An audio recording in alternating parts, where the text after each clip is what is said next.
Allí estaba ella, silenciosa y firme, mientras las palabras atravesaban el aire prístino como esquirlas de vidrio. ¿Cómo te atreves a venir a trabajar con esos zapatos patéticos?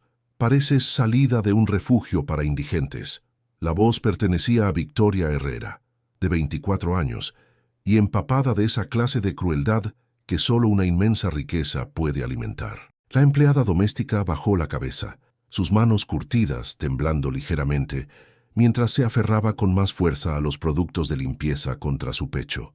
Esos zapatos de cuero gastado, con sus superficies agrietadas y suelas delgadas como papel, susurraban historias de incontables kilómetros caminados, de dignidad preservada a pesar de la pobreza, de una fortaleza que ningún tacón de diseñador podría jamás contener. No sé desde dónde me escuchas. Tal vez estés lavando platos en una cocina que no es tuya, doblando ropa para una familia que apenas reconoce tu existencia, o subiendo al metrobús después de otra jornada de 14 horas. No importa qué hora sea, pero te prometo que la historia de hoy te sorprenderá, y quizás cambie algo dentro de ti, como les pasó a quienes la vivieron. Esta es la historia de María Elena Vázquez, una mujer que cargó burdens invisibles y una gracia extraordinaria. Trabajaba como empleada doméstica, en un penthouse reluciente, que coronaba uno de los edificios más exclusivos de Polanco, donde el lujo vivía detrás de fachadas de mármol y ventanas blindadas, y donde la calidez humana era tan rara como una sonrisa genuina. El penthouse pertenecía a Ricardo Herrera III, un hombre que había construido un imperio financiero valuado en más de 2.000 millones de dólares a través de inversiones estratégicas en acciones tecnológicas, portafolios de criptomonedas que incluían considerables tenencias de Bitcoin y activos inmobiliarios que abarcaban 3 continentes. Pero la riqueza no lo había protegido del golpe devastador de perder a su esposa Margarita por cáncer 2 años antes, dejándolo emocionalmente en bancarrota a pesar de sus cuentas bancarias desbordantes. Victoria, su única hija, había heredado la despiadada astucia comercial de su padre, pero nada de su capacidad para la conexión humana. Trataba a María y a todo el personal doméstico como muebles caros, útiles cuando se necesitaban, invisibles cuando no. El dinero, creía ella, compraba no solo comodidad, sino el derecho a mirar por encima del hombro a quienes la servían. Cada interacción era una transacción, cada gentileza, una debilidad que no podía permitirse mostrar. El viaje de María comenzaba cada mañana en la colonia Doctores, un barrio vibrante donde la salsa se mezclaba con el aroma de pan fresco de las panaderías de la esquina y donde las familias estiraban cada peso como elástico. Su pequeño departamento en la calle Regina daba a un patio donde los niños jugaban fútbol con porterías improvisadas y las abuelas chismoseaban en español rápido mientras colgaban ropa en los tendederos de los balcones. El viaje en transporte público desde la línea 3 del metro hasta la estación Polanco le tomaba 1 hora y 15 minutos, pero María usaba ese tiempo para rezar, para reunir fuerzas para otro día, navegando el campo minado emocional de la casa Herrera. Sus manos, marcadas por años de químicos de limpieza y trabajo duro, contaban historias de un pasado fracturado. 22 años atrás, había llegado de El Salvador sin nada más que esperanza y educación de 2º grado, huyendo de una guerra civil que había cobrado la vida de su esposo y la había dejado viuda a los 26 años con 2 niños pequeños. Los primeros años en la Ciudad de México habían sido una mancha borrosa de trabajos en fábricas, turnos nocturnos y dormir en sofás de parientes mientras ahorraba cada centavo para traer estabilidad a su familia. Su hijo Miguel ahora era paramédico en Iztapalapa, casado con hijos propios, mientras que su hija Carmen enseñaba primaria en Nesa. Los dedos marcados de María habían doblado incontables billetes en sobres marcados Fondo Universitario de Miguel y libros de Carmen, sacrificando sus propios sueños para que sus hijos pudieran construir mejores vidas.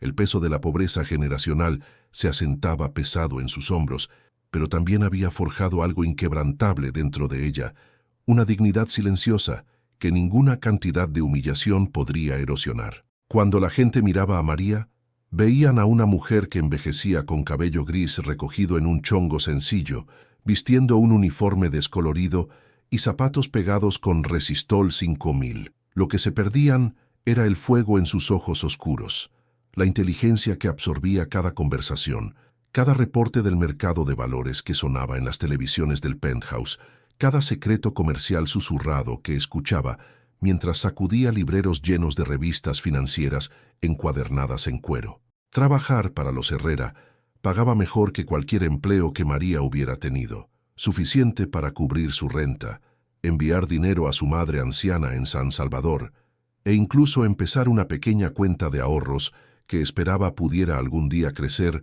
en algo significativo. La ironía no se le escapaba de que limpiaba habitaciones donde una sola pieza de arte costaba más de lo que ella ganaría en 5 años, donde la colección de relojes de Ricardo representaba más riqueza que la que todo su barrio vería en una década. Sin embargo, llegaba cada mañana con la misma tranquila profesionalidad, la misma cuidadosa atención al detalle que le había valido la posición después de que su empleador anterior, una viuda anciana y amable, había fallecido, dejando a María navegando las aguas inciertas del mercado laboral doméstico de Polanco. Las semanas iniciales en el penthouse Herrera habían sido una clase magistral en crueldad sutil.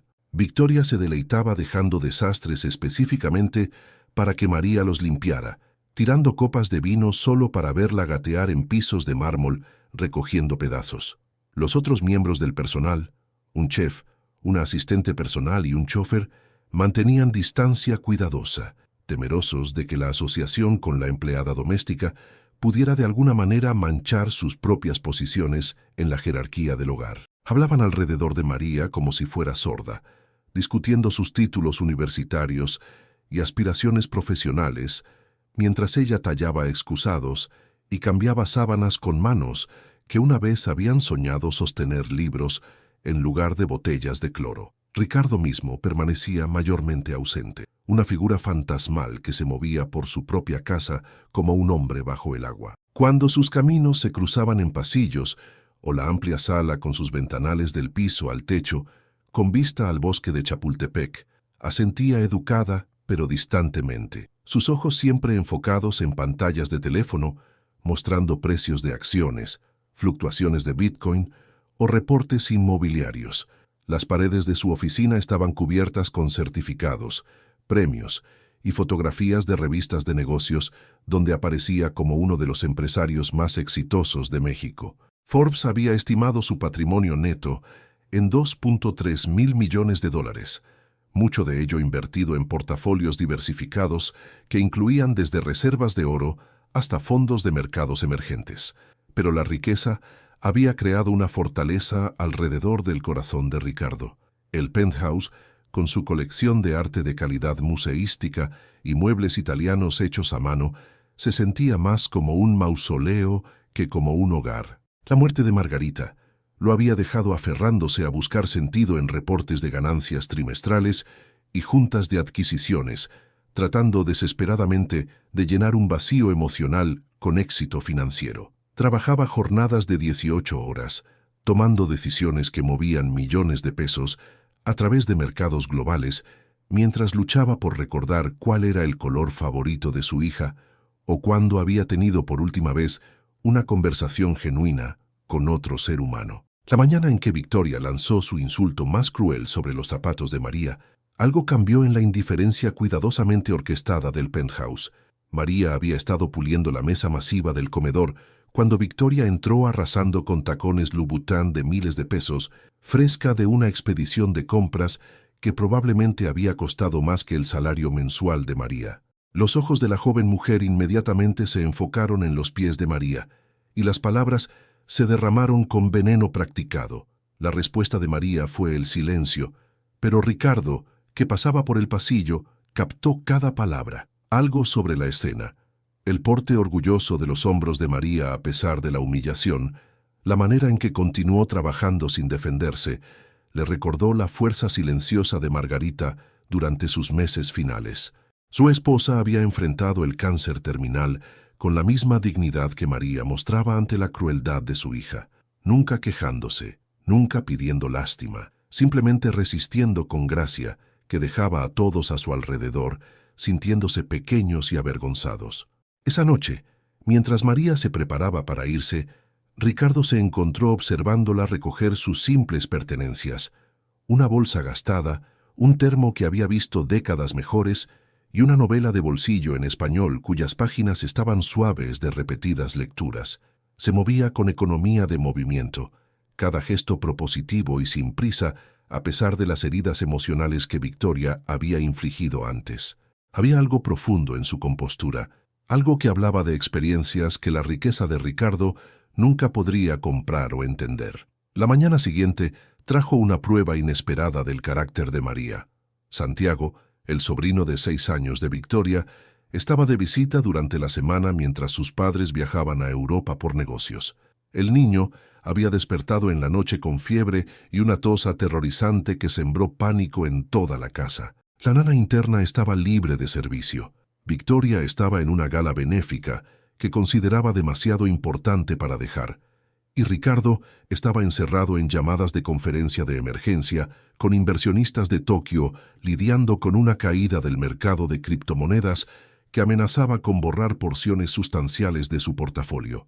María encontró a Santiago llorando en su recámara, ardiendo en fiebre y llamando a su madre. Sin vacilar, tomó al niño en sus brazos, su voz fluyendo en suaves canciones de cuna en español que su propia abuela había cantado décadas atrás en un mundo más simple. Preparó compresas frías, acomodó las almohadas para ayudarlo a respirar mejor y se sentó junto a su cama durante las largas horas de la oscuridad, monitoreando su temperatura y ofreciendo el tipo de consuelo que no se podía comprar o contratar. Ricardo los descubrió al amanecer. María dormida en una silla junto a la cama de Santiago, su mano aún descansando protectoramente en la frente del niño.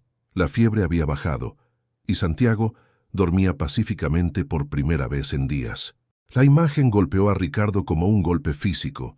¿Cuándo había mostrado por última vez tal cuidado desinteresado por alguien? ¿Cuándo su penthouse había albergado por última vez tal amor genuino? María se despertó cuando él se acercó, instantáneamente alerta a pesar de su agotamiento, revisando la temperatura de Santiago con instintos maternales practicados. «Gracias», susurró Ricardo, y por primera vez en meses, las palabras cargaron peso real. María sonrió suavemente, las líneas arrugándose alrededor de sus ojos cansados. «Es un buen niño, solo necesitaba que alguien se quedara». La observación colgó en el aire entre ellos, pesada de implicaciones que ninguno estaba listo para reconocer. Ricardo se dio cuenta de que no podía recordar la última vez que alguien se había quedado por él, había ofrecido presencia sin agenda o expectativa de recompensa. Su mundo estaba construido sobre transacciones, intercambios de acciones, adquisiciones de propiedades, intercambios de criptomonedas, pero María había dado libremente, sin pedir nada a cambio, excepto la dignidad de ser tratada como humana. Durante las semanas siguientes, pequeños cambios comenzaron a ondular a través del penthouse.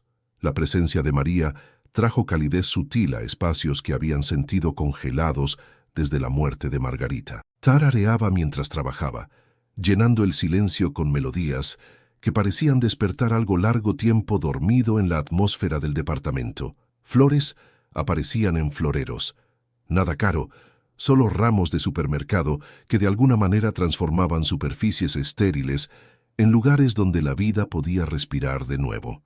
La cocina, una vez usada solo para eventos con servicio de banquetes, empezó a oler a cocina real mientras María preparaba comidas sencillas para sí misma, llenando el aire con comino y cilantro que recordaron a Ricardo de las necesidades básicas de la humanidad. Victoria permaneció agresivamente ajena a las dinámicas cambiantes, demasiado absorta en su imperio de redes sociales y expediciones de compras para notar la transformación gradual de su padre. Trataba a María con hostilidad creciente, como si sintiera alguna amenaza al orden establecido. Sus amigas, igualmente envenenadas por riqueza heredada e importancia manufacturada, se unían a la crueldad casual cuando visitaban, haciendo bromas sobre la apariencia de la empleada, su acento, su presunta ignorancia de su mundo sofisticado. Pero Ricardo estaba observando ahora, realmente observando, y lo que vio rompió algo abierto dentro de él. María absorbía cada insulto con dignidad que lo avergonzaba. Continuaba trabajando con profesionalismo, que se ganaba su respeto y mostraba bondad a todos en la casa a pesar de no recibir nada a cambio. Leía vorazmente durante sus descansos de almuerzo, periódicos, libros de la biblioteca, revistas dejadas por visitantes, y él se dio cuenta de que su inteligencia era aguda y curiosa, formada por experiencias que su educación en el TEC de Monterrey nunca había tocado. Una tarde, mientras María limpiaba su oficina, Ricardo se encontró preguntando sobre su vida fuera del penthouse. Sus respuestas llegaron lentamente al principio, cuidadosas y cautelosas, pero gradualmente se abrieron en historias que pintaron cuadros de resistencia que él nunca había imaginado. Habló de llegar a México con niños y sin español, de trabajar 3 empleos mientras estudiaba para su certificado de secundaria, de ahorrar billetes en latas de café para pagar los libros de texto de Miguel y los útiles escolares de Carmen. Su estrategia de inversión había sido simple pero efectiva: educación para sus hijos, vivienda estable y pequeñas cantidades guardadas para emergencias que inevitablemente llegaban. ¿Nunca pensaste en invertir en acciones?, preguntó Ricardo, genuinamente curioso. Con tu disciplina, podrías haber construido riqueza sustancial a lo largo de 20 años. La risa de María fue gentil, pero teñida de ironía. Señor Herrera, cuando tienes 20 pesos después de pagar la renta, no compras Bitcoin, compras arroz y frijoles y esperas que duren hasta el siguiente sueldo. La observación golpeó a Ricardo como agua fría. Su portafolio de inversiones incluía millones en criptomonedas, acciones tecnológicas que le habían hecho fortunas en su volatilidad, tenencias inmobiliarias a través de los barrios más exclusivos de Polanco y Santa Fe, pero nunca había enfrentado la elección entre especulación financiera y alimentar a su familia. Nunca había calculado riesgo contra la necesidad inmediata de despensa. Además, continuó María sacudiendo sus premios con atención cuidadosa, mis inversiones pagaron de manera diferente. Miguel salva vidas ahora. Carmen enseña a los niños a leer. Eso vale más que cualquier dividendo de acciones. Ricardo se encontró pensando en sus palabras mucho después de que ella se fuera esa noche. Su propia hija, criada con cada privilegio que el dinero podía proporcionar, nunca había creado nada significativo, nunca había contribuido al bienestar de nadie más allá del suyo propio. Sus miles de millones se sentaban en cuentas y portafolios, generando más riqueza pero tocando no vidas, excepto las de otra gente rica, haciendo más dinero del dinero mismo. La transformación acelerándose dentro de Ricardo no pasó inadvertida para Victoria, cuya gelosia y confusión se manifestó en comportamiento cada vez más agresivo hacia María. Comenzó cronometrando las actividades de la empleada, criticando trabajo que previamente había pasado inadvertido, manufacturando quejas sobre limpieza o eficiencia. El personal de la casa, sintiendo el cambio en dinámicas, eligió lados basados en autopreservación más que en verdad. La explosión llegó un jueves por la mañana, cuando Victoria descubrió que 30,000 pesos de joyería había desaparecido de su caja fuerte del dormitorio. La combinación era conocida solo por miembros de la familia y nunca había sido compartida con el personal, pero la rabia de Victoria necesitaba un objetivo, y la dignidad silenciosa de María la hacía un chivo expiatorio irresistible. La acusación llegó rápida y viciosa. La empleada de alguna manera había accedido a la caja fuerte, robado la joyería, y probablemente la estaba vendiendo para financiar alguna empresa criminal en su barrio. El mundo de Ricardo se inclinó mientras Victoria demandaba acción inmediata, su voz estridente con privilegio e indignación. Los otros miembros del personal se alejaron cuidadosamente de involucrarse, protegiendo sus propias posiciones mientras María permanecía silenciosa en el centro de la tormenta. No hizo protesta, no ofreció defensa, simplemente absorbió la acusación con la misma compostura que había mostrado a cada otra humillación. Pero los instintos de Ricardo, entrenados por años de traición corporativa y guerra financiera, sobrepujaron su creciente respeto por María. La posibilidad de robo en su hogar disparó mecanismos defensivos construidos a través de décadas de proteger su fortuna de incontables personas que habían tratado de manipularlo o engañarlo. Sin investigación apropiada, sin permitir que María hablara, tomó una decisión que lo perseguiría. Ella tenía que irse inmediatamente sin referencias y sin segundas oportunidades. María recibió el despido con dignidad silenciosa que de alguna manera hizo que Ricardo se sintiera más pequeño de lo que los gritos de victoria habían logrado. Reunió sus pocas pertenencias, la bolsa gastada, el termo, la novela en español, y caminó hacia la puerta con pasos medidos. En el umbral se volvió una vez, sus ojos encontrándose con los de Ricardo, con una tristeza que parecía abarcar más que solo su propia situación. «Espero que encuentre lo que está buscando, señor Herrera», dijo suavemente. «Es más difícil ver cuando uno está parado tan lejos arriba de todo lo demás». La puerta se cerró detrás de ella con apenas un sonido, pero su eco pareció reverberar a través de cada habitación del penthouse. En horas, el departamento se sintió diferente, más frío, más vacío, como si María hubiera llevado alguna calidez esencial con ella. El silencio se asentó de vuelta sobre los espacios que ella había llenado con vida, y Ricardo se dio cuenta de que estaba lamentando algo que no había sabido que valoraba hasta que se fue. Victoria se deleitó en su victoria por exactamente 3 días. Entonces, su amiga Stephanie, durante una conversación casual de brunch, mencionó haber visto la joyería de Victoria en una casa de empeño en la Roma, reconocida de fotografías que Victoria había publicado en redes sociales. La revelación llegó a través de una cadena de chismes y casualidad. El chofer de Stephanie había estado buscando para el regalo de cumpleaños de su esposa cuando notó las piezas distintivas. Investigación adicional reveló que Lucas, el asistente personal que había trabajado para la familia por 8 meses, había estado sistemáticamente robando artículos más pequeños y vendiéndolos para financiar deudas de juego que habían espiraleado más allá de su control.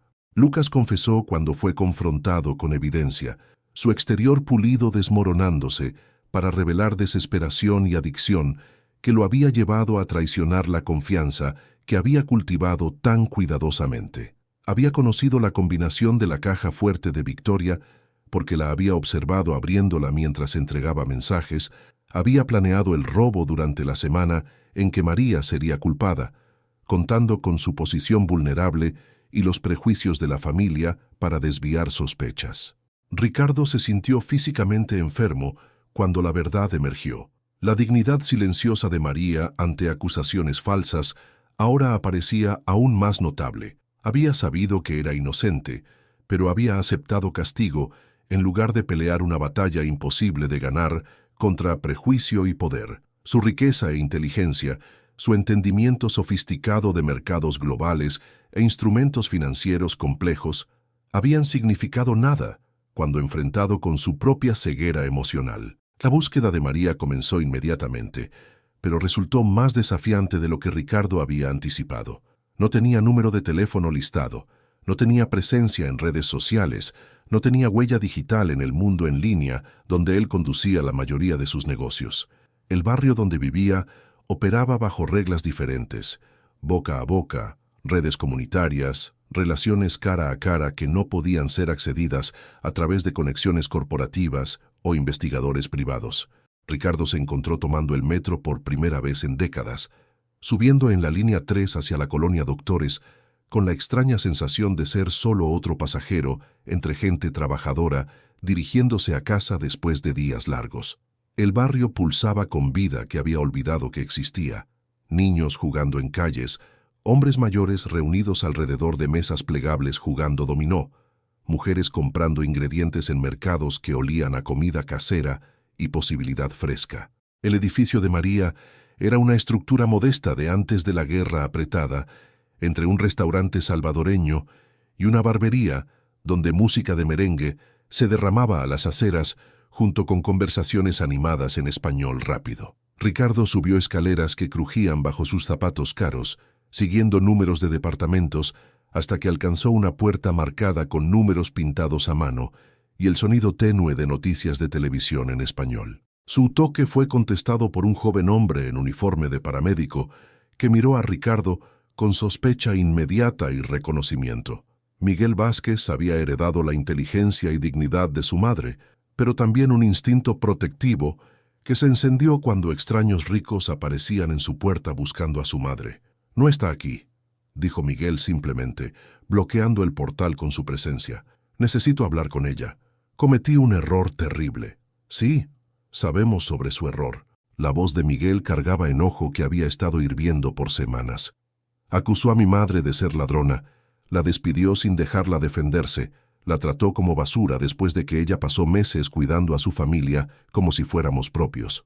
Ricardo sintió el peso de juicio de alguien cuya opinión importaba, porque era ganada a través de carácter, en lugar de heredada a través de riqueza.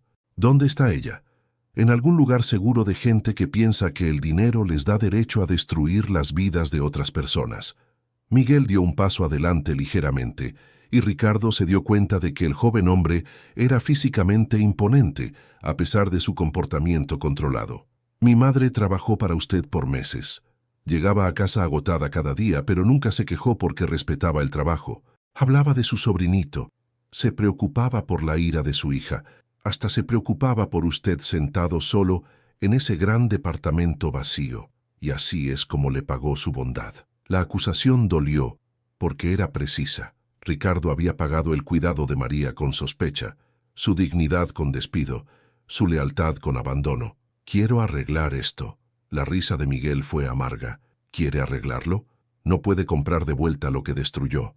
Mi madre lo defendió cuando gente en nuestro barrio dijo que la gente rica era toda igual. Dijo que usted solo estaba dolido, que la muerte de su esposa lo había hecho tener miedo de confiar en alguien. Hizo excusas por la crueldad de su hija. Dijo que la muchacha probablemente estaba sola y se desquitaba con quien fuera seguro lastimar. Incluso después de que la despidió, no nos dejó a mí o a Carmen decir nada malo sobre su familia. Cada revelación fue como un golpe físico a la conciencia de Ricardo. María había protegido su reputación, incluso mientras sufría de su falla en protegerla de ella. Había visto su dolor, entendido su vulnerabilidad y respondido con compasión que él había pagado con traición. «Por favor», dijo Ricardo en voz baja, «necesito disculparme con ella apropiadamente. Necesito asegurarme de que esté bien». Miguel lo estudió por un largo momento, pesando enojo contra los años de enseñanza de su madre sobre perdón y segundas oportunidades. Finalmente, abrió la puerta más ampliamente. «Está en el lugar de mi hermana en Nezahualcóyotl, pero voy con usted y si la lastima de nuevo, con palabras, con acusaciones, con cualquier cosa, descubrirá que el dinero no puede protegerlo de todo». El viaje al departamento de Carmen en Neza los llevó a través de barrios donde la riqueza de Ricardo era invisible y sin sentido. Carmen Vázquez había heredado el corazón de maestra de su madre, pero también una protectividad feroz que se mostraba en sus ojos cuando Ricardo entró a su modesta sala donde María se sentaba con dos niños pequeños, ayudándolos con tarea en una mesa de cocina cubierta con papeles escolares y crayones. María levantó la vista cuando Ricardo entró, y él vio en su cara el costo de su traición. Se veía más vieja, más cansada, como si la acusación falsa hubiera drenado algo esencial de su espíritu, pero sus ojos aún mantenían dignidad, aún reflejaban inteligencia y fuerza que su riqueza nunca podría disminuir. «Señora Vázquez», comenzó Ricardo, su voz cargando humildad que raramente accedía, «vine a disculparme». Los nietos de María miraron entre los adultos con ojos curiosos, sintiendo tensión que no podían entender. Carmen se movió protectoramente más cerca de su madre, mientras Miguel mantuvo posición cerca de la puerta como un guardián que no sería fácilmente movido. «Usted no me debe nada, señor Herrera», dijo María en voz baja.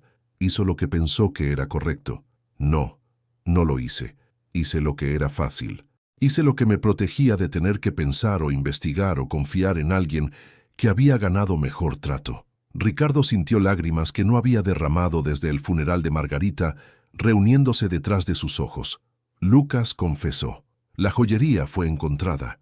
Usted era inocente, y lo supe en mi corazón, pero elegí sospecha sobre fe». La expresión de María se suavizó ligeramente, pero sus hijos permanecieron alertas a cualquier señal de que su madre pudiera ser lastimada de nuevo. Los pequeños en la mesa continuaron trabajando en problemas de matemáticas, sus lápices raspando contra papel en ritmo que de alguna manera hizo que la conversación de adultos se sintiera más real e inmediata. «Entiendo por qué no confió en mí», dijo María. «Cuando tiene tanto que perder, todos parecen una amenaza». Su mundo le enseñó que la bondad siempre tiene un precio, que gente como yo siempre quiere algo de gente como usted. Su perspicacia en su psicología fue más precisa que años de terapia, cara habían sido jamás. Ricardo se dio cuenta de que María lo entendía mejor que él se entendía a sí mismo.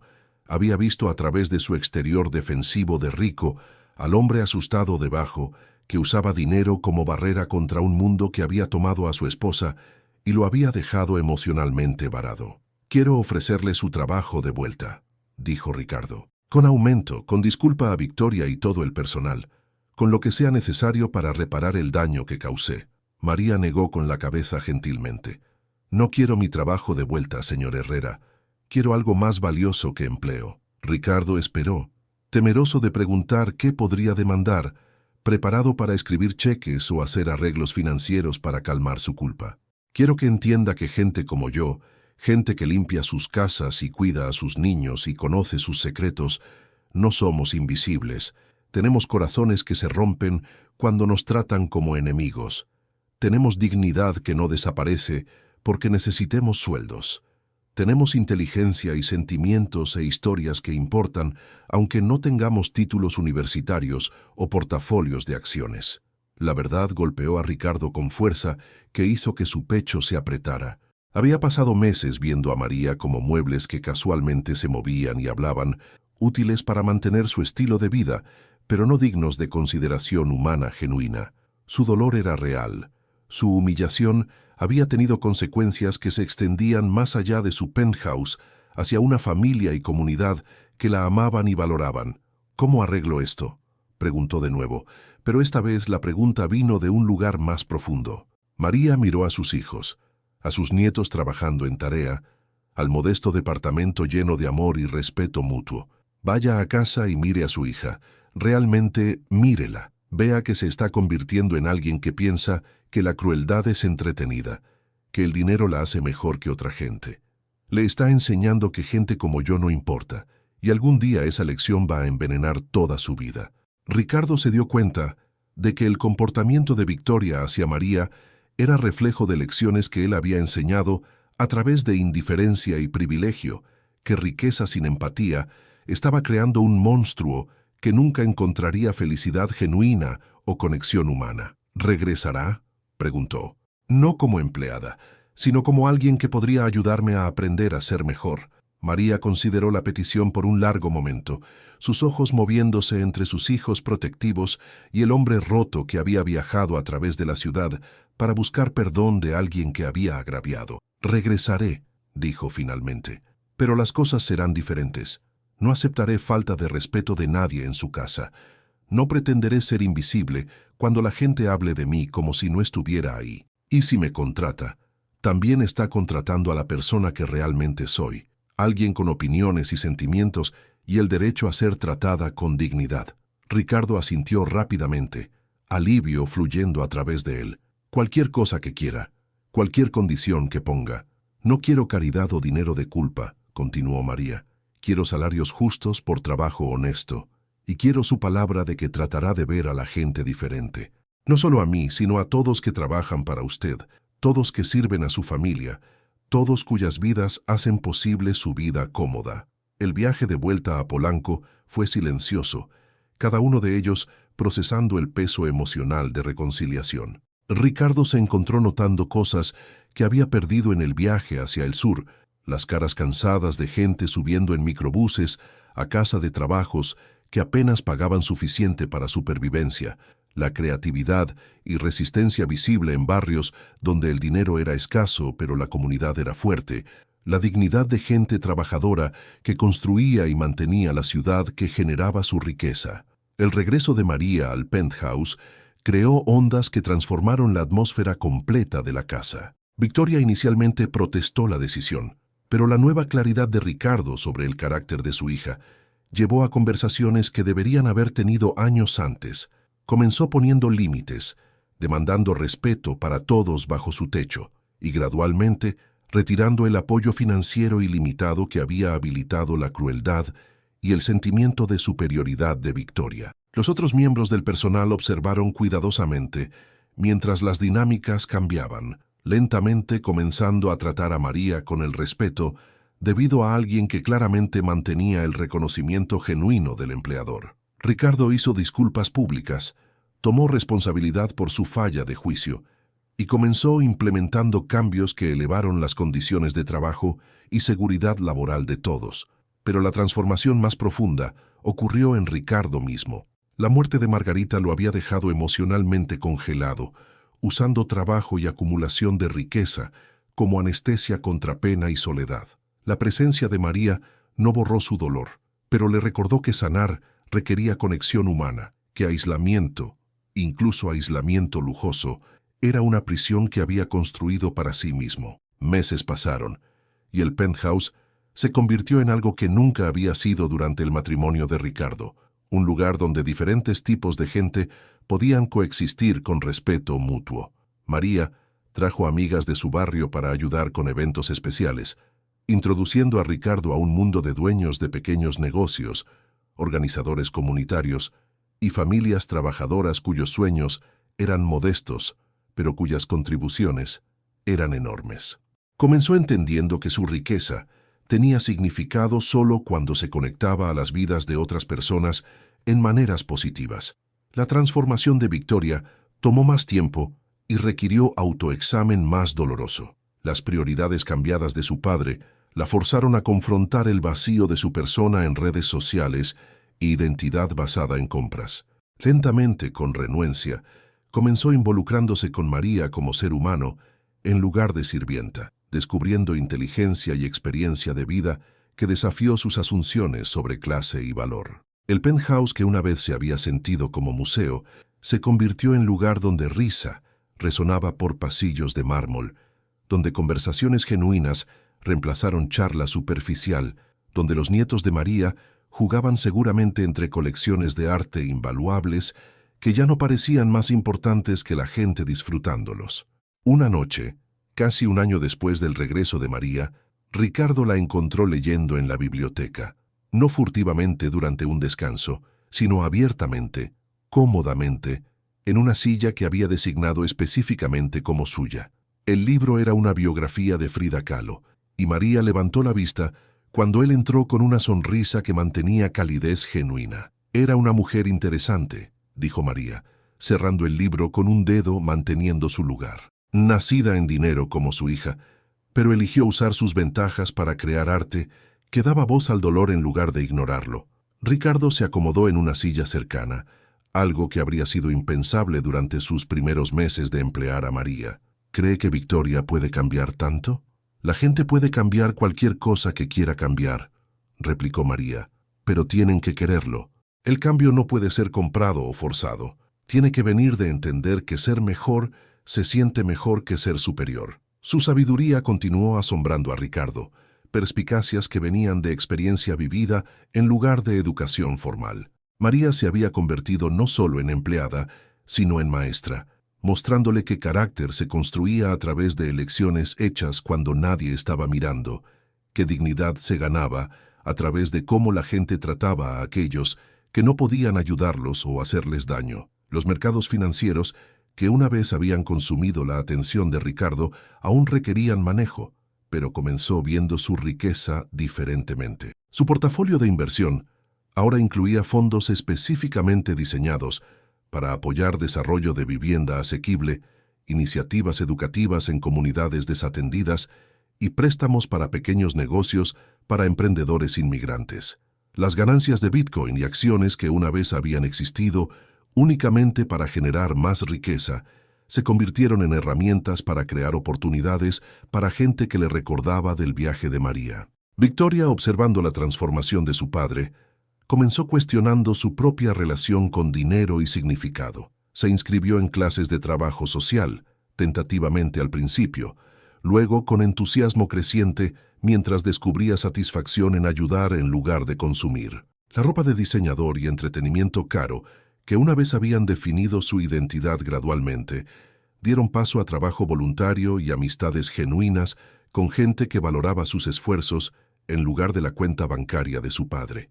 En una tarde fresca de otoño, mientras María arreglaba flores del jardín en la azotea que había cultivado en la terraza del penthouse, Ricardo se acercó con un sobre que contenía más que su sueldo semanal. ¿Qué es esto?, preguntó María examinando la adición inesperada. Consejo de inversión, dijo Ricardo con una sonrisa que se había vuelto natural en lugar de practicada. Tenía razón que supervivencia viene antes que especulación, pero sus hijos ya crecieron y se ha ganado algo de seguridad financiera. He establecido cuentas que ayudarán a que su dinero trabaje para usted de la manera que el mío trabaja para mí. María abrió el sobre para encontrar documentos estableciendo fondos educativos para sus nietos, una cuenta de retiro que aseguraría su dignidad en la vejez y certificados de inversión en su propio nombre que representaban una participación pequeña pero creciente en el sueño americano hacia el que había trabajado por décadas. «Esto es demasiado», protestó, pero Ricardo negó con la cabeza. «No es regalo, es reconocimiento. Usted invirtió en los futuros de sus hijos cuando no tenía casi nada, y se convirtieron en gente que hace mejor al mundo. Usted invirtió en mi familia cuando le dimos toda razón para alejarse, y nos convertimos en gente que merece su respeto. Ahora estoy invirtiendo en su futuro porque he aprendido que los mejores retornos vienen de ayudar a gente buena a construir vidas buenas». Los ojos de María se llenaron de lágrimas que raramente se había permitido derramar. Lágrimas no de tristeza o frustración, sino de reconocimiento y gratitud. La mujer que había llegado al penthouse Herrera, usando zapatos pegados con Resistol 5000, era esencialmente la misma persona, pero su valor finalmente estaba siendo reconocido en maneras concretas que ondularían hacia adelante a través de generaciones. El penthouse esa noche albergó una pequeña celebración. Nada elaborado, solo familias compartiendo una comida preparada por María con ingredientes que Ricardo había ayudado a seleccionar en el mercado de la Doctores que ella le había presentado semanas antes. Victoria se sentó con Miguel y Carmen, haciendo preguntas genuinas sobre su trabajo y vidas. Victoria jugó con los nietos de María, enseñándoles juegos de cartas y riéndose de sus chistes, con afecto que no era actuado para cámaras de redes sociales. Mientras la noche se terminaba y las familias se preparaban para regresar a sus respectivos hogares, Ricardo se dio cuenta de que la riqueza siempre había sido sobre conexiones humanas que simplemente había estado demasiado aislado para ver. El penthouse estaba lleno de gente que se preocupaba uno por el otro, que había construido relaciones basadas en respeto mutuo y afecto genuino.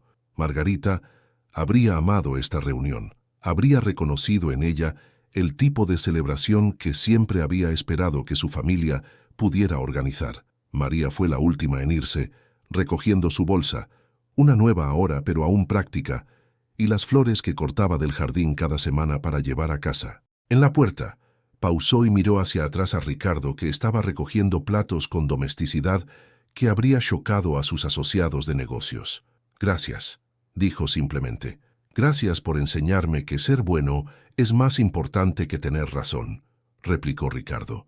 «Gracias por mostrarme que la dignidad no es sobre de dónde vienes, sino sobre cómo tratas a la gente en el camino». La puerta se cerró detrás de ella, con el mismo sonido suave que había hecho el día que se fue en desgracia, pero ahora el eco cargaba promesa en lugar de vacío. Ricardo entendió que María siempre estaría moviéndose entre mundos, su barrio y el de él, su familia y la familia de él, sus experiencias y sus privilegios, pero ahora esos mundos estaban conectados por respeto genuino y entendimiento mutuo. 6 meses después, Ricardo se paró ante un comité del Congreso discutiendo desigualdad de riqueza y responsabilidad social, usando la historia de María, con su permiso, como ejemplo de cómo acciones individuales podían tender puentes entre divisiones económicas. Su testimonio arguyó por políticas que apoyaran familias trabajadoras, oportunidades educativas y caminos hacia seguridad financiera para gente cuyo trabajo sostenía la economía de México, pero raramente compartía en su prosperidad. Victoria se había inscrito tiempo completo en escuela de posgrado para trabajo social, su cuenta de Twitter ahora promoviendo programas de alfabetización en lugar de compras de lujo. Aún vivía en el penthouse, pero su relación con la riqueza había cambiado fundamentalmente. La entendía como responsabilidad en lugar de privilegio, como herramienta en lugar de identidad. María continuó trabajando para la familia Herrera, pero su papel había evolucionado a gerente de casa, consejera financiera para las iniciativas caritativas de la familia, y puente entre el mundo rarificado de Ricardo y las comunidades donde la vida real pasaba. Sus zapatos gastados habían sido reemplazados por unos resistentes y cómodos apropiados para alguien cuya opinión importaba, cuya presencia era valorada, cuya sabiduría era activamente buscada. La historia de María Elena Vázquez y Ricardo Herrera III se convirtió en algo que ninguno había esperado, una demostración de que el cambio era posible cuando la gente eligió conexión sobre aislamiento, entendimiento sobre juicio, crecimiento sobre estancamiento. El penthouse permaneció elegante y caro, pero se había convertido en hogar donde diferentes tipos de gente podían encontrar bienvenida, donde las conversaciones importaban más que las adquisiciones, donde el éxito se medía por relaciones en lugar de reportes trimestrales. Pero esta transformación no estuvo sin sus desafíos y obstáculos.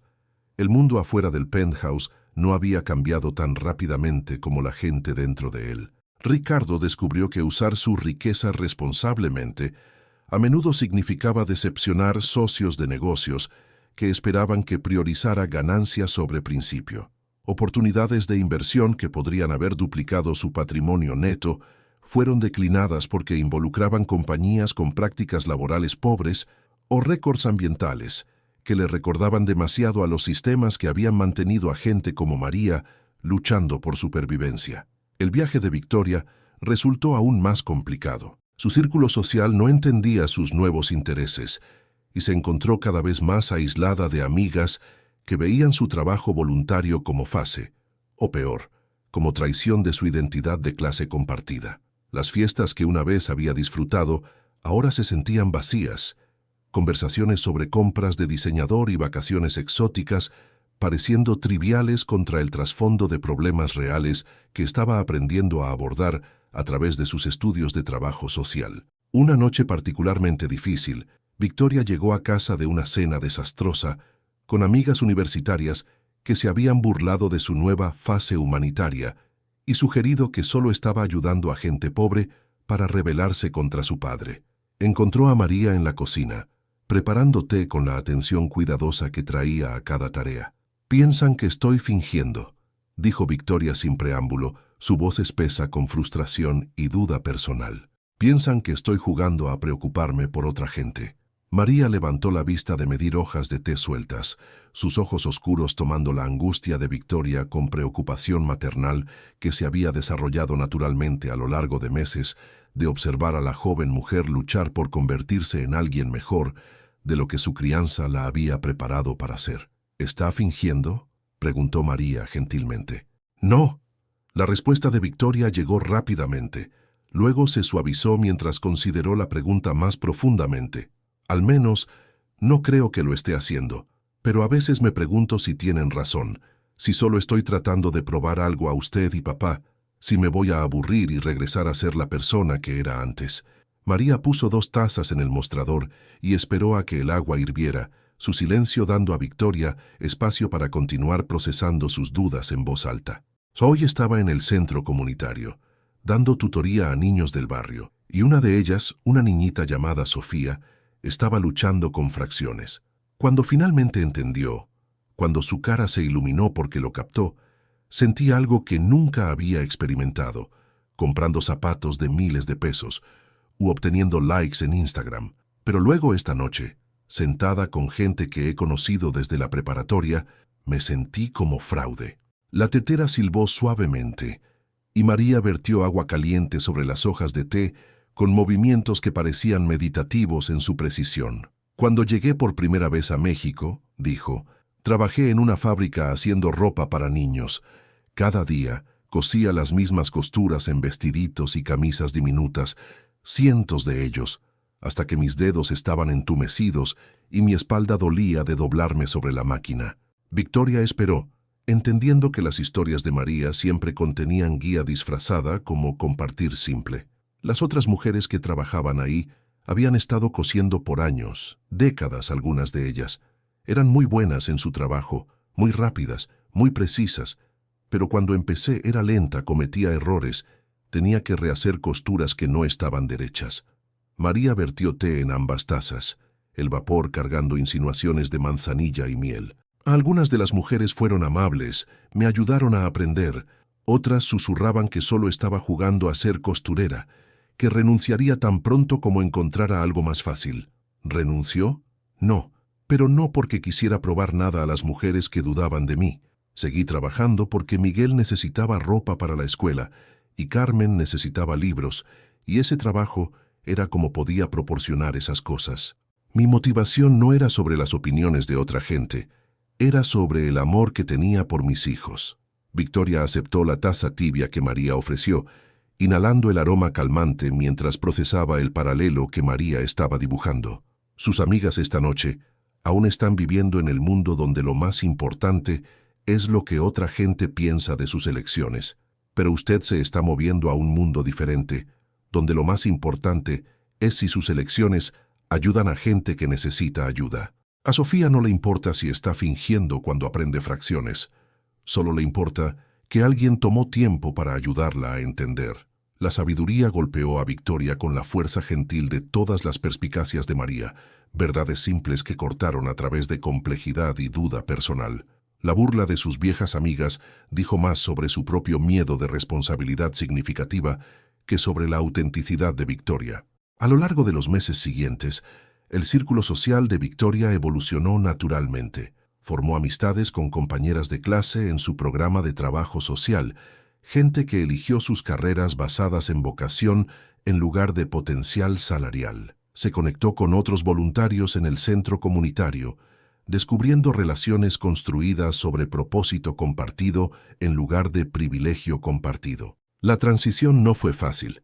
El dinero había proporcionado atajos sociales que ya no estaban disponibles, pero las conexiones que construyó fueron más profundas y más satisfactorias que cualquiera que había conocido antes. Ricardo, mientras tanto, estaba aprendiendo que manejo ético de riqueza requería vigilancia constante y sacrificio ocasional. Una oportunidad de adquisición hostil que podría haber netado a su firma cientos de millones en honorarios fue declinada porque habría resultado en despidos masivos en una compañía manufacturera empleando miles de trabajadores en comunidades ya luchando con desplazamiento económico. La decisión le costó relaciones con otros inversionistas que veían sus nuevos escrúpulos como debilidad o, peor, como señalización de virtud diseñada para realzar su imagen pública. La crítica dolió más de lo que Ricardo había anticipado.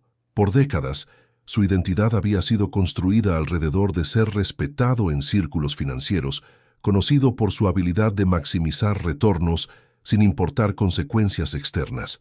Ahora antiguos colegas susurraban que la muerte de Margarita lo había hecho blando, que su personal doméstico lo estaba manipulando para tomar malas decisiones comerciales que eventualmente erosionarían su riqueza e influencia.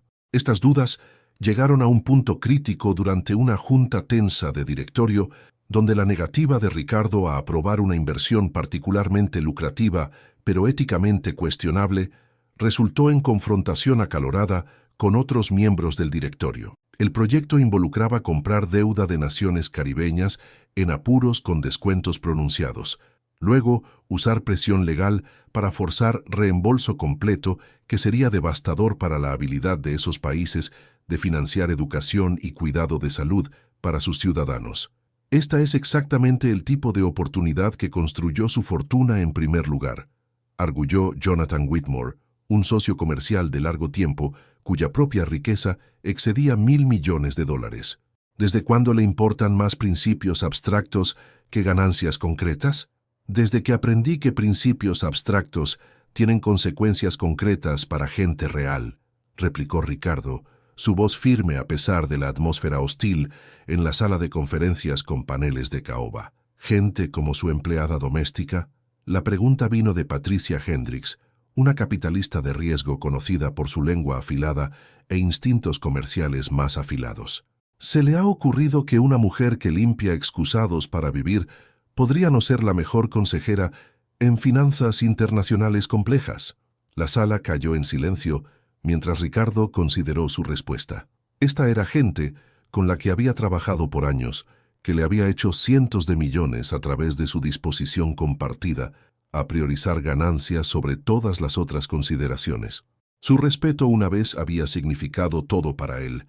Su aprobación había validado su éxito en maneras que el mero dinero no podía. María Elena Vázquez me ha enseñado más sobre valor real que 20 años de banca de inversión, dijo Ricardo finalmente. Entiende que la riqueza no significa nada si tienes que convertirte en alguien que no puedes respetar para adquirirla. Sabe que la verdadera medida del éxito no es lo que acumulas, sino lo que contribuyes. La Junta terminó con la renuncia de Ricardo de 2 fondos de inversión y la disolución de sociedades que habían sido centrales a sus operaciones comerciales por décadas. Caminando a casa por el bosque de Chapultepec, se sintió más ligero, a pesar de saber que su decisión le costaría decenas de millones en ganancias futuras y potencialmente dañaría su reputación en comunidades financieras donde una vez había sido líder respetado. Esa noche, mientras María se preparaba para irse del penthouse después de otro día de trabajo que había evolucionado mucho más allá de mera limpieza, Ricardo se encontró compartiendo los eventos del día con alguien cuya opinión se había vuelto más valiosa que la aprobación de cualquier directorio. ¿Cree que tomé la decisión correcta?, preguntó, genuinamente incierto, sobre decisiones que tendrían consecuencias significativas para el futuro financiero de su familia. María pausó en recoger sus pertenencias, considerando la pregunta con la seriedad que traía a todos los asuntos involucrando complejidad moral. Cuando Miguel estaba en la preparatoria, tuvo oportunidad de hacer trampa en un examen que determinaría si entraba al programa universitario que quería. Los otros estudiantes lo estaban haciendo. El maestro no estaba vigilando cuidadosamente y la beca que necesitaba dependía de calificaciones perfectas. Ricardo esperó la lección que sabía venía, disfrazada como historia familiar. Llegó a casa y me preguntó qué debería hacer. Le dije que hacer trampa podría meterlo a la universidad, pero también le enseñaría que sus sueños eran más importantes que su integridad. Si construía su éxito sobre mentiras, pasaría el resto de su vida preguntándose si merecía lo que había logrado. El paralelo era claro, pero no simplista. La elección de Ricardo de declinar oportunidades de inversión no éticas era similar a la elección de Miguel de mantener integridad académica aun cuando podría haberle costado oportunidades. Miguel tomó el examen honestamente. Obtuvo B en lugar de A y no obtuvo la beca que quería, pero obtuvo una beca diferente basada en su trabajo voluntario, fue a una universidad diferente y se convirtió en el paramédico que salva vidas cada día. Duerme bien en las noches porque sabe que se ganó todo lo que tiene. El dinero que perderé por tomar decisiones éticas, ese es dinero real, que podría haber financiado filantropía, programas educacionales, proyectos de desarrollo comunitario. ¿No importa eso? La sonrisa de María cargó la gentileza que reservaba para las preguntas más vulnerables de Ricardo. Dinero ganado a través de dañar a otros carga un veneno que se extiende a todo lo que toca. El bien que podría hacer con riqueza no ética siempre estaría comprometido por el daño que permitió para crearla. Mejor tener menos dinero que pueda usar con conciencia limpia que más dinero que lo haga cómplice en el sufrimiento de otros. Su sabiduría, como siempre, cortó al corazón de complejidad moral que había estado luchando por navegar solo. Ricardo se dio cuenta de que su transformación no estaba completa. Aún estaba pensando como hombre rico, tratando de calcular el costo financiero de comportamiento ético, en lugar de como ser humano, para quien comportamiento ético era simplemente la fundación de cualquier decisión digna de tomar. Los efectos de ondas de las prioridades cambiadas de Ricardo se extendieron más allá de sus relaciones comerciales, hacia los contextos culturales y políticos más amplios, donde riqueza extrema se intersecaba con responsabilidad social. Su testimonio congresional había sido notado por periodistas, investigadores de política y otros líderes comerciales luchando con preguntas similares sobre el papel de riqueza heredada y acumulada en determinar resultados sociales. Llegaron invitaciones solicitando su participación en foros sobre desigualdad económica, paneles discutiendo responsabilidad social corporativa e iniciativas dirigidas a alentar individuos ricos a hacer contribuciones voluntarias hacia abordar problemas sistémicos que su éxito había ayudado a crear.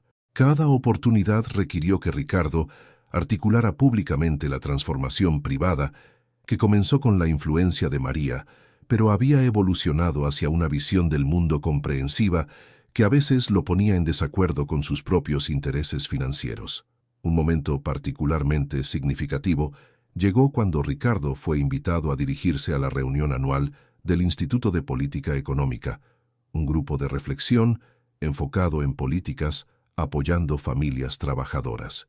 La audiencia incluía economistas, organizadores laborales, hacedores de política y representantes de comunidades directamente afectadas por los tipos de estrategias de inversión que Ricardo una vez había perseguido sin considerar sus costos humanos.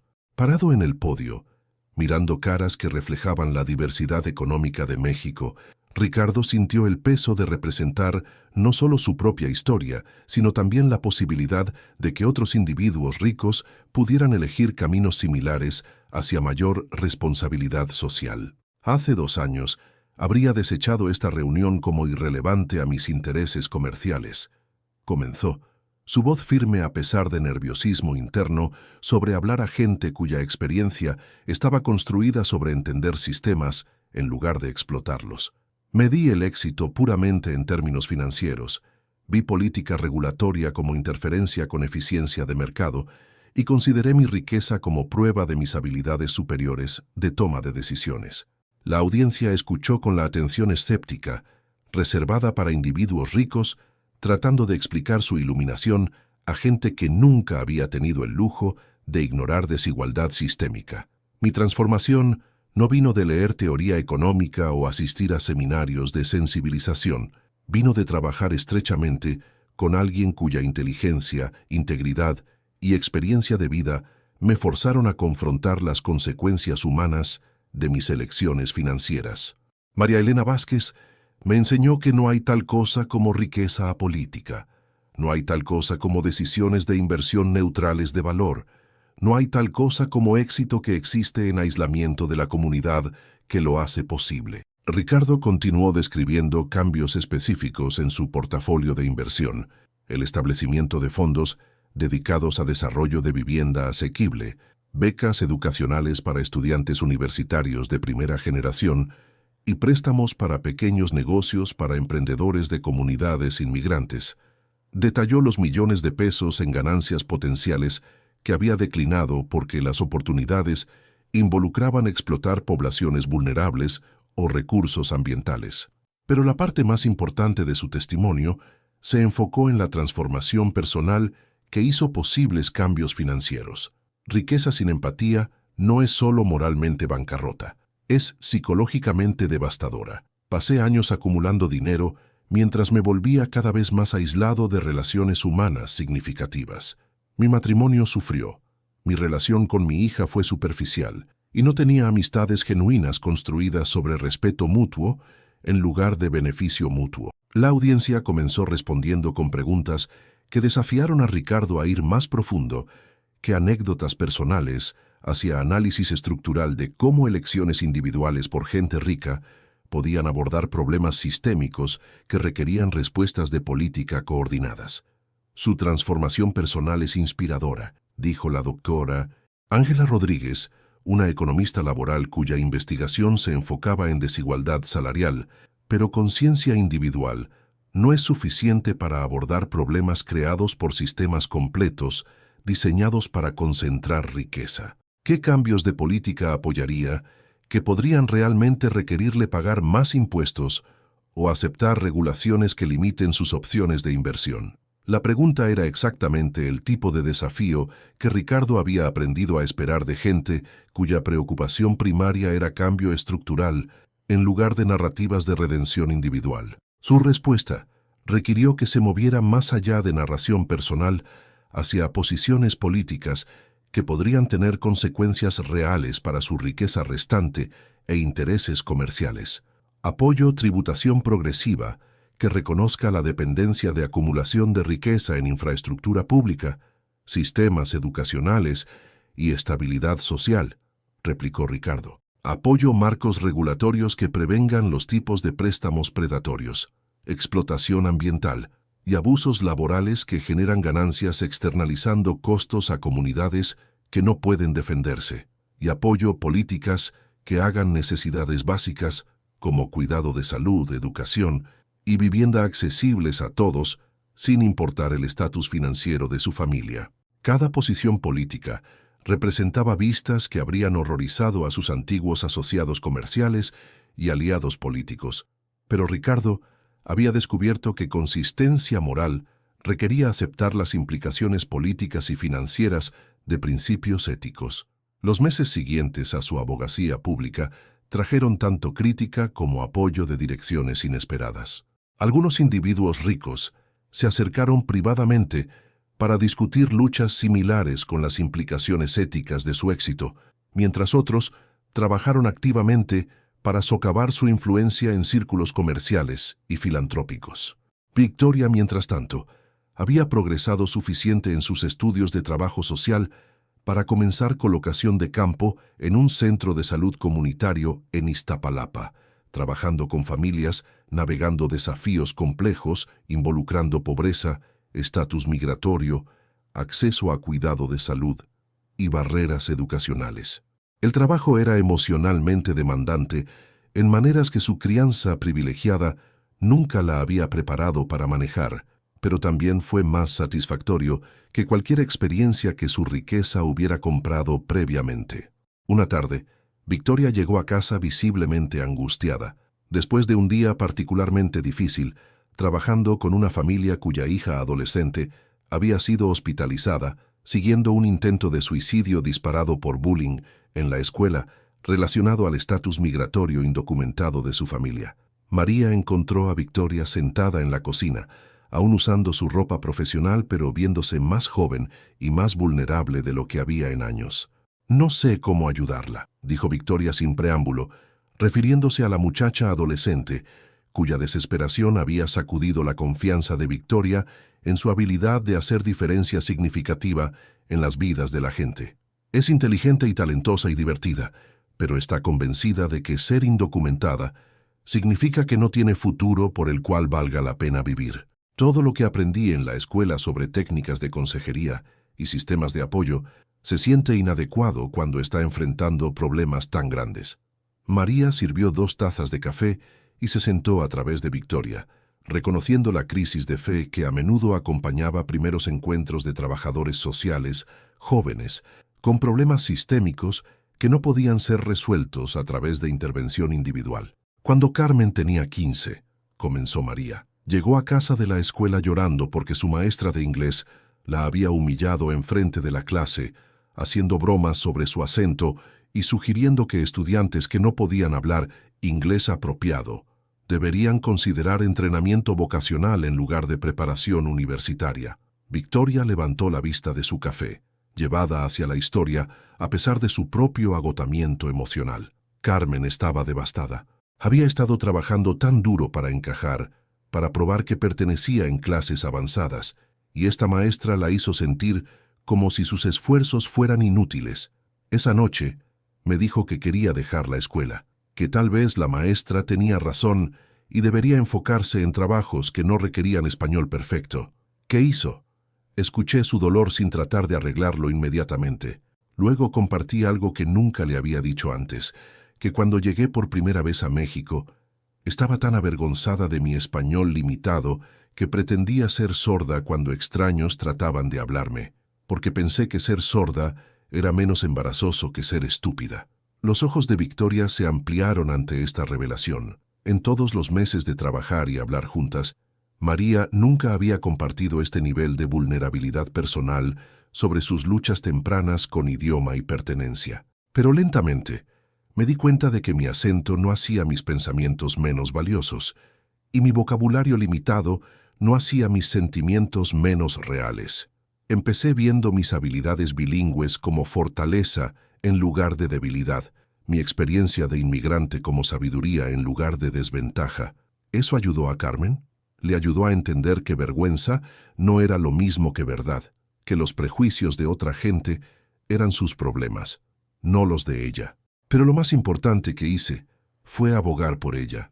Fui a la escuela, demandé una junta con el director y dejé claro que mi hija merecía respeto sin importar cómo sonara su español a maestras que nunca habían aprendido un segundo idioma. Victoria comenzó a entender la conexión que María estaba dibujando entre la experiencia de Carmen y la adolescente suicida que estaba tratando de ayudar. La muchacha con la que está trabajando necesita a alguien que crea en su futuro, aun cuando no puede verlo ella misma. Pero también necesita cambios sistémicos que no puede proporcionar a través de consejería individual, políticas migratorias que ofrezcan caminos a estatus legal, oportunidades educacionales que no dependan de documentación, comunidades que den bienvenida en lugar de excluir familias como la suya. Eso se siente abrumador. ¿Cómo la ayudo ahora mismo mientras también trabajo hacia cambios que podrían tomar años o décadas? La sonrisa de María cargó sabiduría ganada duramente sobre balancear cuidado inmediato con activismo a largo plazo. Haga ambos. Se sienta con su dolor, la ayuda a encontrar razones para quedarse viva hoy, la conecta con recursos y redes de apoyo. Y también vota, aboga, es voluntaria con organizaciones trabajando para cambiar las políticas que crean su desesperación. Sanación individual y cambio sistémico no son proyectos separados, se apoyan uno al otro.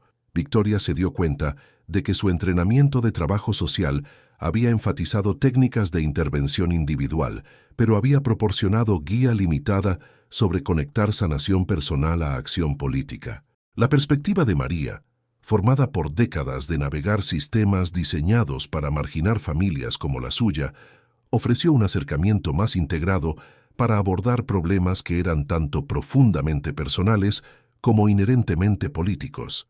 La conversación marcó otro hito en la evolución de Victoria de consumidora privilegiada a ciudadana comprometida. Comenzó siendo voluntaria con organizaciones de derechos de inmigrantes, participando en campañas de registro de votantes y usando el dinero restante de su fondo fiduciario para apoyar grupos de abogacía política, trabajando en temas afectando las comunidades donde proporcionaba servicios directos. Ricardo, observando la transformación continua de su hija, sintió orgullo mezclado con preocupación sobre los costos emocionales y financieros de elegir compromiso sobre comodidad. Tanto él como Victoria estaban descubriendo que despertar moral venía con obligaciones que se extendían mucho más allá de la filantropía privada de su familia hacia acción política sostenida, que a veces los ponía en desacuerdo con sus antiguos círculos sociales e intereses financieros. El Penthouse Herrera se había convertido en lugar de reunión para conversaciones que habrían sido imposibles durante el aislamiento anterior de la familia en privilegio protegido por riqueza. Las amigas y colegas de María de la Doctores trajeron perspectivas formadas por experiencia de clase trabajadora y resistencia inmigrante. Las compañeras de clase y compañeras de trabajo de Victoria contribuyeron perspicacias de entrenamiento académico, de trabajo social, combinado con experiencia de servicio directo. Los asociados comerciales reformulados de Ricardo incluyeron emprendedores enfocados en impacto social junto a retornos financieros.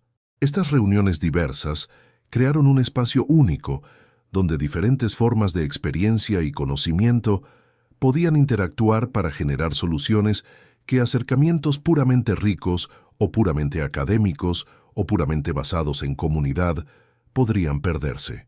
Pero también destacaron tensiones continuas entre transformación individual y cambio sistémico, entre intervención caritativa y abogacía política, entre relaciones personales y posiciones de política.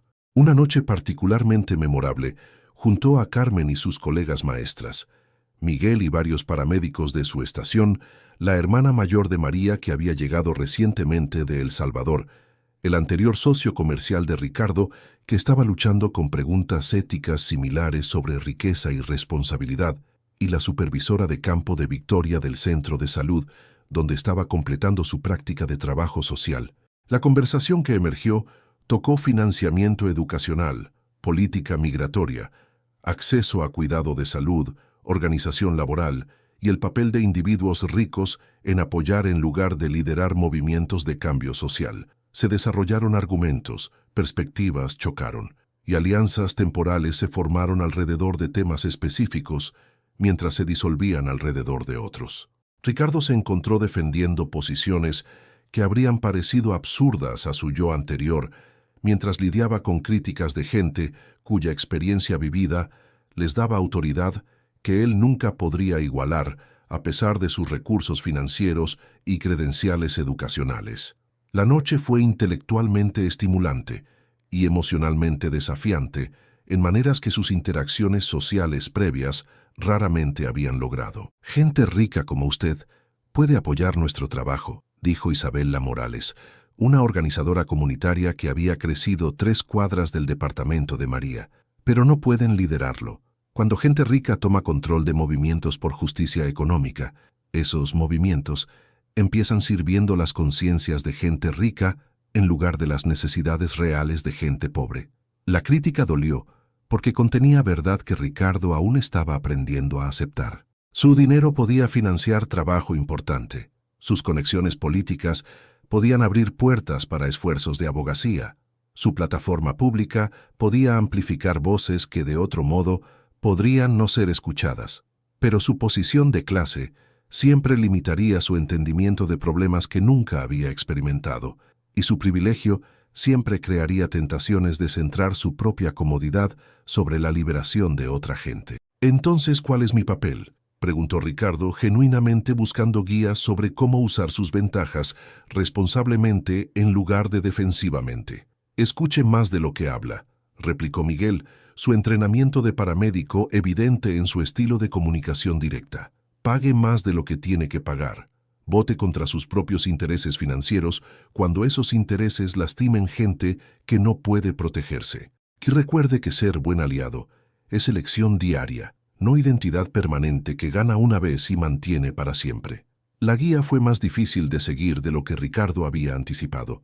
Escuchar requirió suprimir hábitos de dominancia intelectual desarrollados a través de décadas de ser la persona más inteligente, en cuartos llenos de gente tratando de impresionarlo.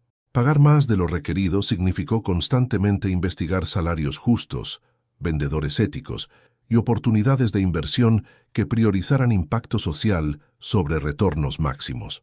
Votar contra sus intereses financieros requirió mantenerse informado sobre detalles de política que había ignorado previamente, ya que no afectaban su vida diaria directamente.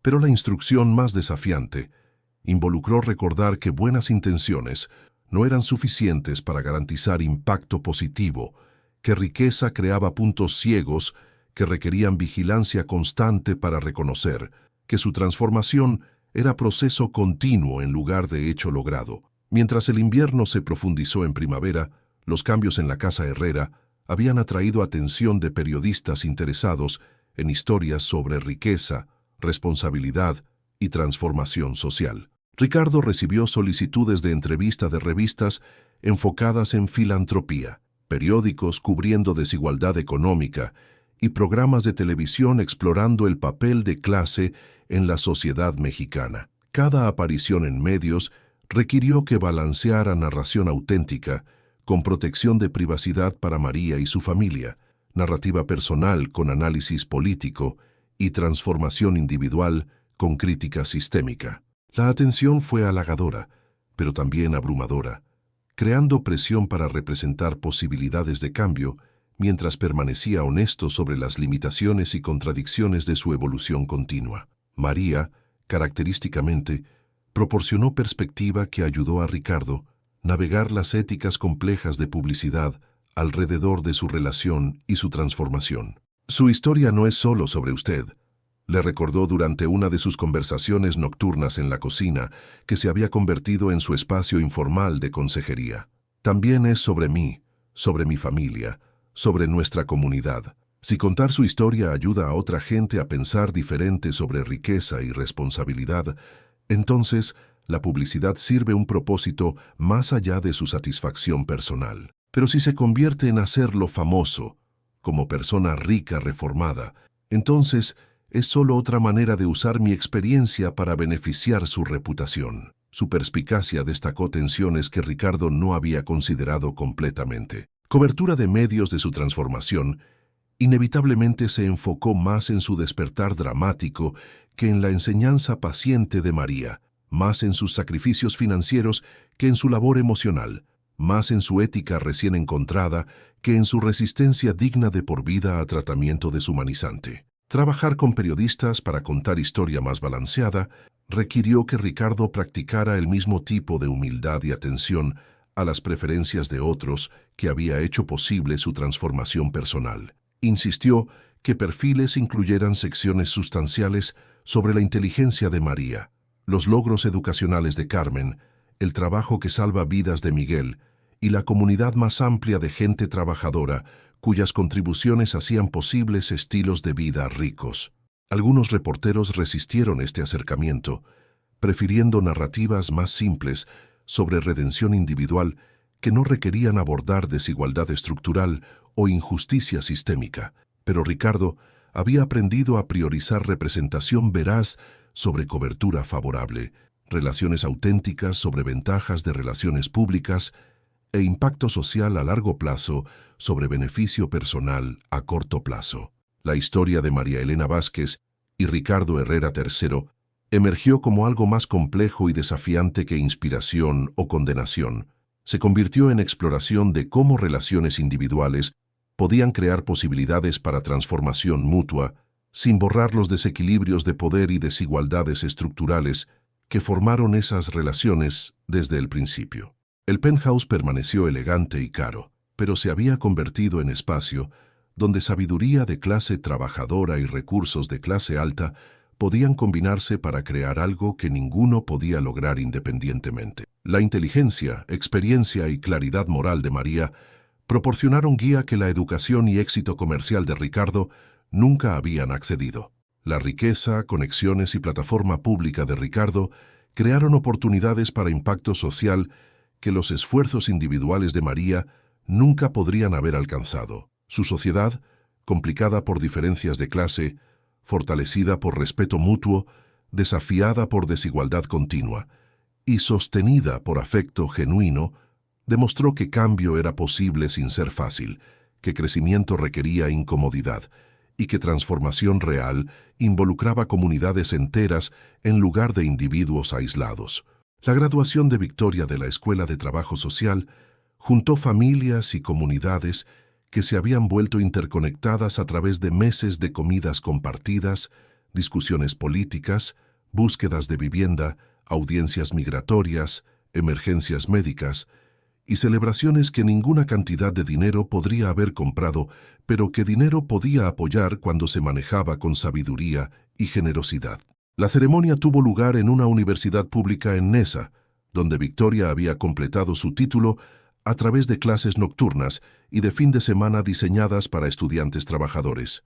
La audiencia incluyó trabajadores sociales, organizadores comunitarios, proveedores de cuidado de salud, maestras y familias cuyas vidas estaban entretejidas a través de redes de ayuda mutua que cruzaron límites étnicos, económicos y generacionales. Ricardo se sentó junto a la madre anciana de María, que se había unido a ellos recientemente de El Salvador, y las antiguas compañeras de clase de Victoria, que inicialmente habían visto su riqueza con sospecha, pero habían crecido a apreciar su compromiso genuino, a aprender de gente cuyas experiencias diferían dramáticamente de su crianza privilegiada. Mientras el nombre de Victoria fue llamado y caminó a través del escenario para recibir su maestría en trabajo social, Ricardo sintió orgullo que era diferente de cualquier satisfacción que sus logros comerciales hubieran proporcionado jamás. Este logro representó no solo el éxito individual de Victoria, sino su integración en una comunidad dedicada a servir gente que a menudo había sido dañada por los mismos sistemas que habían generado la riqueza de la familia Herrera. Después de la ceremonia, la celebración continuó en el penthouse con comida preparada por María, Carmen y varias de sus vecinas que se habían vuelto expertas en crear abundancia de presupuestos modestos y compartirla generosamente con cualquiera que necesitara alimentación, compañerismo o simplemente un lugar para pertenecer. La reunión incluyó la supervisora de campo de Victoria, compañeras de clase de su programa, familias del centro de salud donde había completado su internado, los asociados comerciales reformados de Ricardo y la red extendida de amigas, vecinas y colegas que se habían vuelto parte del mundo social, transformado de la familia Herrera. Mirando alrededor del penthouse esa noche, Ricardo se dio cuenta de que Riqueza había finalmente logrado su potencial de crear algo significativo, no a través de acumulación o consumo, sino a través de conexión, compartir y el trabajo paciente de construir relaciones a través de los límites que dinero usualmente reforzaba en lugar de disolver. María, moviéndose entre conversaciones con la gracia de alguien que pertenecía igualmente en cada grupo, captó el ojo de Ricardo a través del cuarto y sonrió con satisfacción que abarcaba todas las luchas, crecimiento, decepciones y victorias que los habían traído a este momento de celebración. La mujer que había llegado a su puerta usando zapatos pegados con resistol 5000 había transformado no solo sus propias circunstancias, sino el entendimiento de toda una familia de lo que verdadera riqueza podía lograr cuando era guiada por sabiduría, sazonada por humildad y compartida con amor. Esta historia no es solo sobre una empleada doméstica y un millonario, es sobre cada persona que limpia oficinas después de que todos se van a casa, que cuida niños mientras padres construyen carreras, que sirve comida con sonrisa a pesar de ganar salarios que apenas cubren necesidades básicas. Es sobre reconocimiento de que dignidad no está determinada por balances bancarios, que inteligencia no se mide por educación formal, que la gente que sostiene nuestras vidas cómodas merece respeto, compensación justa y la oportunidad de soñar más allá de supervivencia. ¿Ha trabajado alguna vez para alguien que aprendió de usted sin decirlo en voz alta? ¿Ha sido las manos invisibles que mantuvieron junta una familia o negocio mientras sus contribuciones pasaron inadvertidas? Comparte tu historia en los comentarios abajo. Déjanos saber sobre los momentos cuando alguien finalmente vio tu valor o cuando encontraste fuerza a pesar de ser pasada por alto. Si esta historia tocó algo real dentro de ti, por favor deja un like y suscríbete para que más voces como la de María puedan encontrar esperanza hoy. Compártela con alguien que necesita recordar que su trabajo importa, que su dignidad es inquebrantable y que su historia merece ser honrada. Para más historias que nos recuerdan del poder de conexión humana a través de todos los límites, haz clic en el enlace a nuestro podcast donde cada voz es valorada y cada experiencia es digna de respeto. Gracias por caminar este viaje emocional con nosotros, por escuchar la verdad de María y por creer que la gente puede cambiar cuando eligen verse claramente uno al otro. Nos encontraremos de nuevo en nuestra próxima historia, Where Invisible Courage Becomes Visible Hope.